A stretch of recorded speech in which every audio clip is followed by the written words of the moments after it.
Okay, here's Al's lure making stuff. He's going to take over right now. Today is February 13th, 2013. There you go. Okay, here's a distance view of some of my supplies I use for making my homemade wooden fishing lures. Start out with a bunch of the supplies in here, hook guys, hooks, you name it, it's all in there. And here's an old hook, an old lure that I'm not sure, it's not named. 3 sets of treble hooks on it. I don't know what, excuse me, what company manufactured it, but judging by the hook hanger eye hardware being recessed like that on the bottom, I'm going to say 1940s, 1950 maybe, just a guess, I'm no expert. So that's that lure. Then this particular lure, which of course needs the hooks and the propeller in the back yet, but this is called a shore pattern for some reason. But I've had a lot of luck with this. All these lures I'm showing you today are topwater lures. They run in the top, and this particular lure has been very good to me. Here I initialed this one. Then I initial all of them, some of the nicer ones I did. Then here's the same hook, same pattern and everything in a smaller size. Sometimes size makes a difference when you're fishing. Sometimes drop down size a little bit, gets the fish more interested. Sometimes you go up size, catch bigger fish. It all depends on the day, place you're at. Here's another very popular pattern, the frog pattern. And it's very popular. I like to put the red on the lower side of the mouth, the underside of the mouth red. Just over the years I've noticed that seems to be quite a fish attractor.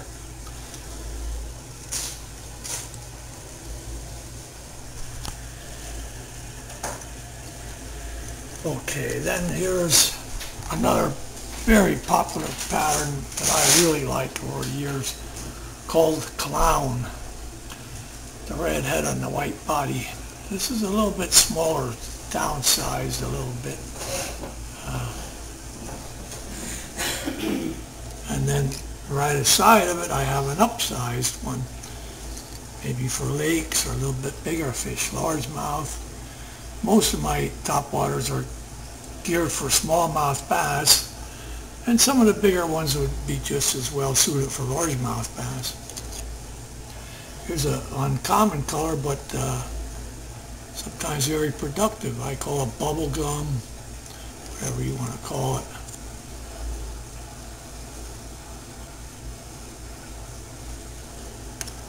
And not so nice looking one on the end there.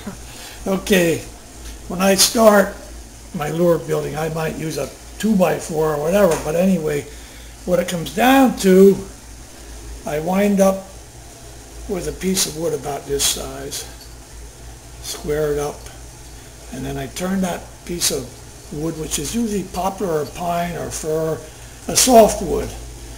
The reason for that is the correct buoyancy for these topwater lures. You want them to float pretty high, you use a light soft wood. The only disadvantage, you got to make sure you epoxy your hooks so they don't pull out of the wood. These are all little things I made up. Pencils or sticks, dowels with nails in the end, sharpened nails, and then I stick them in the bottom of the lure. Like, stick the lure onto them after I get the lure off the lathe, and stick them on, and I'll have something like that. My stick with the nail in the end, and then the lure sticks onto that so that it can ride around this merry-go-round looking paint drying wheel that I made. It's a painting wheel that enables as soon as you paint the lures or epoxy them. You stick them on here and turn it on. What it does is keeps the paint from running as the paint dries. By keeping that in motion, and that's just the right RPMs, probably about 6 RPMs a minute, something like that. It is 6, 8, I'm not sure anymore. But that is the right RPMs that won't sling the paint off and won't allow it to run. It will dry nice and even and smooth. Beautiful. I just saw one of those one time on the internet and gave me the idea. Wasn't anything like this one, but this one serves the purpose quite well. You can see the way I have it set up. I can dry as many as 30 lures at a time. Of course, I'm not that, never made that many, but that's about it. Can't think of anything else. Here's a finished commercial lure there. That these are similar to most of them that I'm making. They're prop type propeller lures.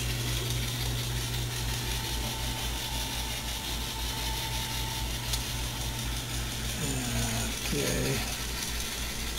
So I'm signing off for today. Sal Lucas here. 2013, February 13th, and good fishing. Bye.